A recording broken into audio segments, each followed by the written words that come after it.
Listen carefully to the conversation and answer questions 1 to 5.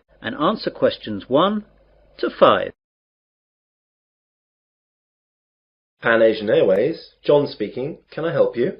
Yes, please. I left something on one of your planes last night. I got this number from the operator. Is this the right number to call? Yes, madam. This is the right number. I just need you to tell me your name to start with so I can fill out a lost property form. Kirsty Allen. That's KIRSTYALLEN. Right, I've got that. Now, what happened last night? Well, I was on a flight last night from New York to London that landed at 12:30 a.m. We were delayed a while in New York, so that when we eventually landed, I was so tired that I accidentally left my handbag on the plane. Did you report this to anyone last night? No, I'm afraid not. I didn't notice until I got home, and then it was really too late to phone. Very well, madam. Let me take a few details for this form, and I'll see what I can do. OK, so the name was Kirsty Allen. And what's please? 48 Wyndham Road, Richmond. The postcode? R16GH7. Good, I've got that. Now, your telephone number? Well, my home number is 020-8927-7651, and my mobile is 07754-897-432. I'm sorry, I didn't catch the second one. What was the mobile again? 07754-897-432. Thanks. Now, do you know the flight number of the plane you were on last night? Oh yes, hang on a second. I've got my boarding pass stub right here. The flight number was PA356. No, I'm sorry, PA365. That's it, 365. And does the boarding card stub say what seat you had? Oh yes, it was E6. And you said that it was New York to London Heathrow. Is that right? Yes, that's right. Before the conversation continues, you have some time to look at questions 6 to 10.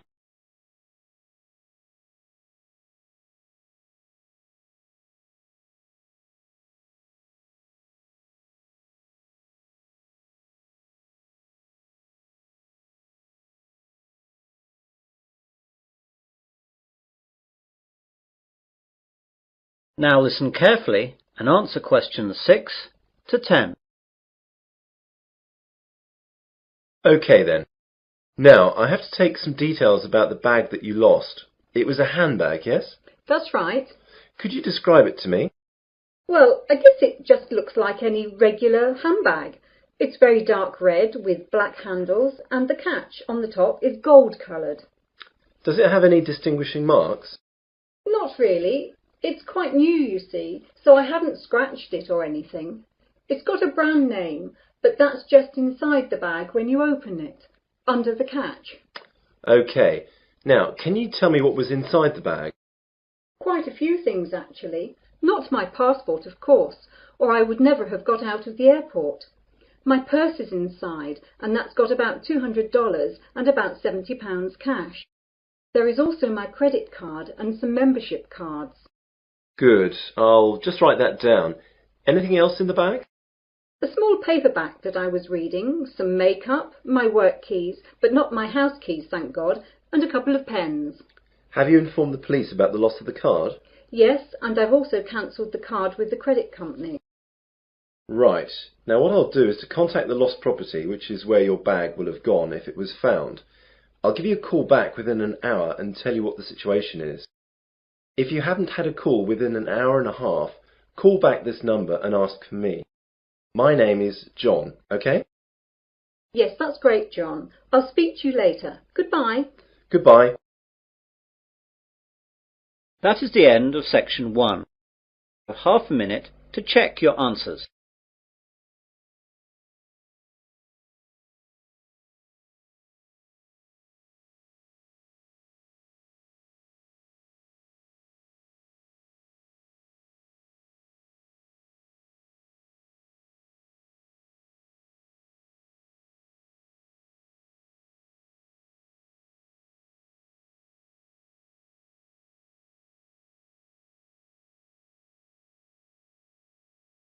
Now turn to Section 2.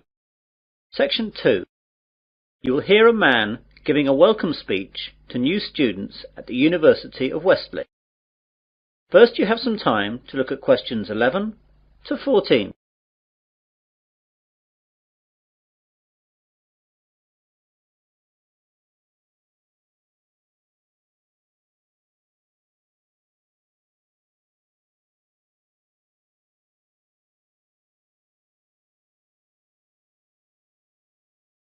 Now listen carefully to the welcome speech and answer questions 11 to 14.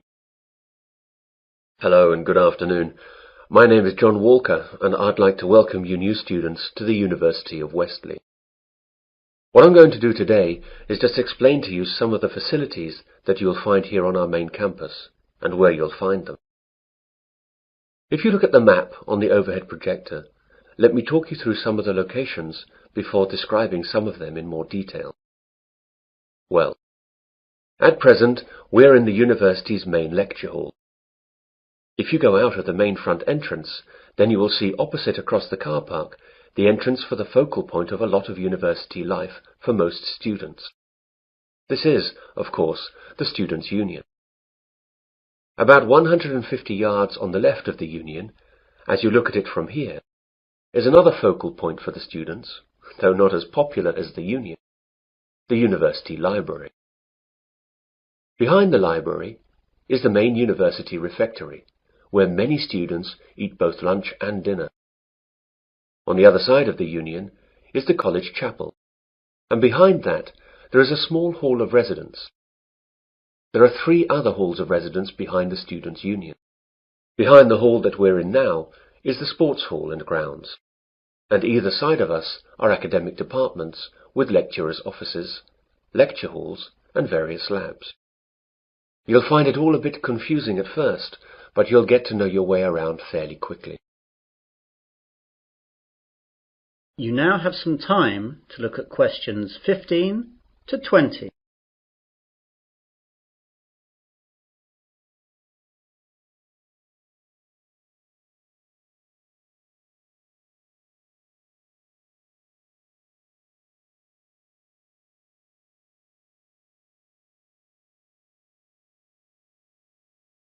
Now listen to the rest of the welcome speech and answer questions 15 to 20. I'd like now to talk about a few important places on the campus. All students must belong to the Students' Union if they wish to use any of its services. It's very cheap, and we certainly recommend that you join. The Union provides a bookshop covering all the course books at the university, plus lots of other titles for a range of interests. You can eat and drink at the Union. There is a Fat Phillips on the ground floor, serving a wide range of fast foods and drinks. Then there is the main Union bar up on the first floor. This is where the Union parties, dances and balls are held. And there's a pizza corner where cheap, large pizzas can be served up in a few minutes. Other areas that will be of interest to students are the welfare office, the travel office, and the club's office. The club's office will get you in touch with all the clubs that are part of the Students' Union. These clubs vary from football to drama to potholing to beer drinking. There really is something for everyone. The Union opens up at 8 a.m. every day and closes at 12 midnight, unless there are any functions going on later. I'd like to move on to the library now. This is where a lot of you will, I hope, be spending a lot of time over the next 3 or 4 years, working and doing research. Of course, this isn't as exciting as the social aspects of university life, but of course, it really is the main reason that you are all here. I therefore urge you to get over there as soon as you can, as you have to register, and then you can have a look around. During the first 2 weeks of the academic year, that is, now, there are tours every 2 hours aimed at familiarizing new students to all the services that the library offers. The library is open from 9 a.m. to 9 p.m., though it stays open later during final exams. As I said earlier, The refectory is behind the library. The refectory offers a range of cheap meals at lunchtimes and in the evenings. It's open from 12 noon to 3 p.m. for lunch, and from 6 p.m. to 8:30 p.m. for dinner. They try to offer a variety of food, from favourites to healthy options to ethnic foods, and there's always a choice for vegetarians and vegans. The University Sports Hall is one of the most used buildings at the university. To use the hall or the grounds, you must be a member of the Athletic Union, which is part of the Students' Union. Again, this costs very little and will allow you to use all university sports facilities, represent university teams, and it fully insures you during your membership of the Athletic Union. This is really excellent value. For departments and academic facilities, there isn't enough time to go through all of them, but your respective departments should furnish you with maps and information that will satisfy your needs. For all services offered at the university, I recommend that you purchase a Discount Plus card. This card costs £50 and lasts for the academic year. It will then give you discounts on all services at the university. For instance, a £4 meal at the refectory would be reduced to £2.50. It will also give you free usage of the late-night minibus that the university runs to places off campus, which normally costs £1. You can see that it wouldn't take very long to make it worthwhile. The cards can be bought at the Students' Union. Well, that's what I have to say for the moment. Now, are there any questions? That is the end of section 2. You will now have half a minute to check your answers.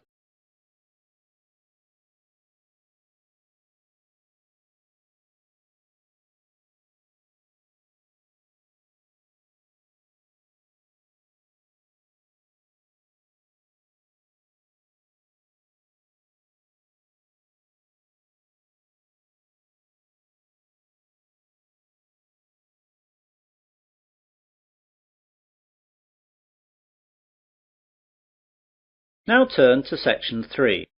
Section 3, you'll hear two students discussing the new term at their university. First, you have some time to look at questions 21 to 25.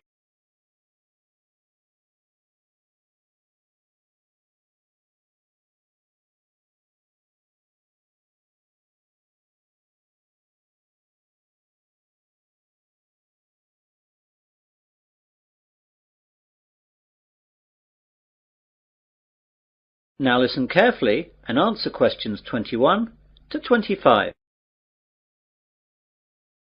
Hey John, I didn't know you were here at university yet. When did you get here? Oh, just yesterday, Thursday. I've got some stuff to get sorted out for the start of my second year, as I've just got some new subjects. Today I've got to sort out my timetable. It seems like I've got quite a lot to do this year. When did you get here? I've been here since Tuesday. What classes are you doing this year then? Well, I'm continuing economics, of course, as that's my major, but I'm taking an extra maths class and I'm dropping Spanish so I can take up French. What about you? My major's the same as yours, of course, but I'm going to continue the same classes as last year as I like them so much. They're history and music. What's your Monday timetable like? Well, at 9, it looks like I've got French for 3 hours. That's going to be a tough start to the week. Yeah, I can't imagine it worse. I've got history for 3 hours, which will kill me. The good thing for me is that I've got a free in the afternoon, which will relax me after that morning. No such luck for me, though. I've got that extra maths class starting then, so I'll be hard at work all day on Mondays. Yeah, I don't envy you that. Still, the extra maths will really help your economics in the long run. I know, that's why I'm taking it this year. Last year I really struggled with all the maths that I didn't understand in the economics, but hopefully this year that will all change. What about sport? What have you chosen to do on Wednesday sports afternoons? Are you sticking with rowing? I'd love to, but the rowing club storeroom got broken into and the boats were damaged, so it's not possible till the club can get enough money to repair or replace the boats. They're really expensive, so that'll take quite a long time. So as I can't do that, I'm going to try out squash. What about you? I'm going to do the same as last year. Volleyball. That's good. It's in the main sports hall like the squash. I'll be able to see you a lot this year. Yeah, it looks like that. You can help me with the maths that I don't understand. Ha! Maybe, for a small fee, of course. You now have some time to look at questions 26 to 30.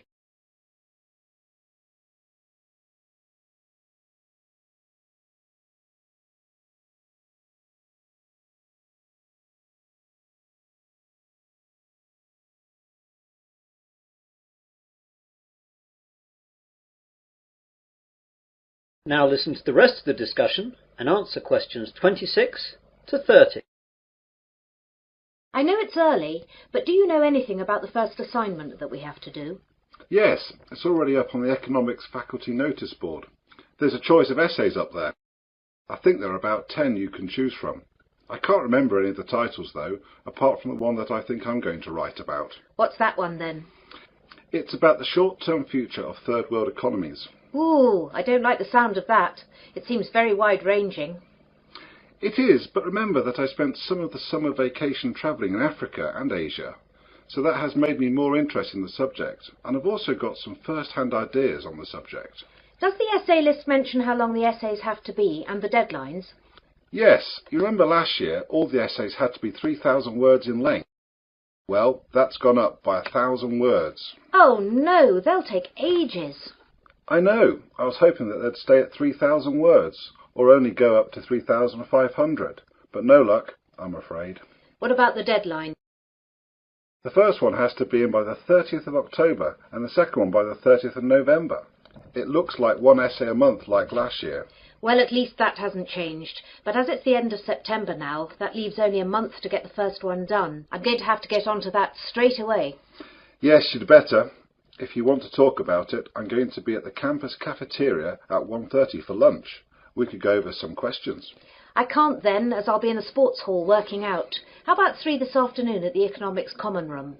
That seems okay. We'll be right by the economics course office where the questions are. So that'll be convenient for checking up on them. OK, see you then. Bye. Bye. That is the end of section 3.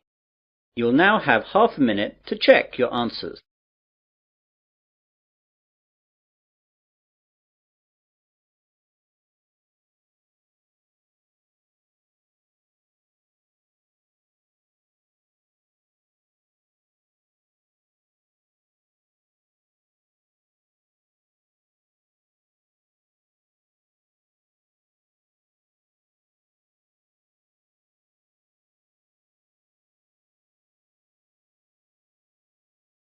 Now turn to section 4.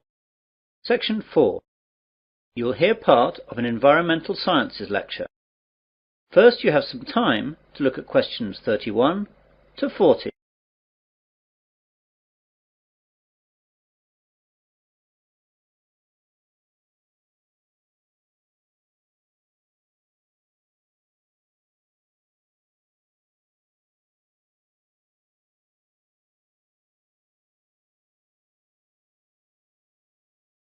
Now listen carefully and answer questions 31 to 40. Good morning, everyone. My name is Professor Wilson, and I'm lecturing you today as part of your Environmental Sciences course. Part of this course is concerned with pollution issues in our world today, and part of this lecture will look at some of the ways that the oil industry has developed to deal with oil spills around the world. Oil tankers are the largest ships to sail in the ocean. For countries such as Japan that have no oil deposits of their own, tankers are the only way that oil needed to power their economies can be moved. They are designed to hold millions of barrels of crude or refined oil in reasonable safety and without damage to the environment. When oil is released from these ships, the oil spreads out over the surface of the water in a large slick. These oil slicks can cover hundreds of miles and they cause huge environmental damage. Oil is released for varying reasons. Accidents while loading and unloading and deliberate spills account for many slicks today, but it is ships hitting other ships or rocks which is the major cause of slicks. Because oil slicks are so damaging to the environment, numerous ways of containing them and cleaning them up have been developed. In previous years, slick cleaners would sometimes try to set fire to the slicks and burn them off, But that is rarely done nowadays because, surprisingly, nearly all oil slicks consist of compounds that aren't flammable. Combustibility comes after refining. The 4 ways of cleaning up oil spills that we look at today are as follows: the containment boom, chemical detergents, the sponge, bacteria. The containment boom is the most common method of cleaning up after an oil spill. Barriers are erected in the water and the oil is then sucked up. Basically, a containment boom is just a large float that surrounds and contains the slick. This method is cheap and straightforward, however only functions in very calm seas. Another method to clean slicks is to spray detergent solution from airplanes or boats directly onto the spill. Depending on the detergent, 2 things can happen. One possible result is that the oil can break up into clumps, which sink to the bottom of the ocean. Although these clumps are themselves hazardous, the problems caused by the clumps are much easier to deal with than the problems caused by oil slicks. The other possibility is that the oil then breaks down, which are soon spread and become harmless. This method is well suited to dealing with the larger slicks. A negative aspect is that often the chemicals remain in the water, and they can kill fish and other marine life. A Berlin-based company has developed an alternative method for cleaning up oil spills. Eco-Carbon has invented a giant sponge made of lignite resin that sucks up the oil, preventing it from harming the environment. The sponge comes as a mat, which contains crushed coal, whose small granules can soak up large amounts of oil. The process is safe and cheap. The sponges have so far withstood small-scale testing in pools of water with miniature oil slicks. A unique advantage is that once the oil is absorbed into the mat, it remains fixed there permanently.